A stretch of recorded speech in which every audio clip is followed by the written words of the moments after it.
Hello दोस्तों, आज जो गाड़ी हमारे पास आई थी उसकी पिकअप लो की प्रॉब्लम थी। गाड़ी रेस नहीं पकड़ रही थी। जब हमने गाड़ी चेक की तो उसका ईजीआर वाल ख़राब था।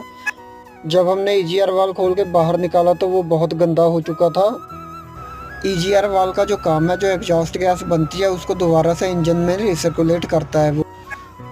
अब हमने ईजीआर वाल को जब बाहर निकाल के खोला तो वो बहुत ही गंदा हो चुका था। अगर इंजन को पूरी तरह एयर नहीं मिलेगी तो इंजन बूस्ट नहीं करेगा और आपकी पिकअप हमेशा लो की प्रॉब्लम बनी रहेगी। आप देख पा रहे हैं कि ईजीआर वाल्व पूरी तरह से बंद हो चुका है, स्लज जमी हुई है इसमें। आगे की जो वीडियो है हम नेक्स्ट पार्ट में देखेंगे।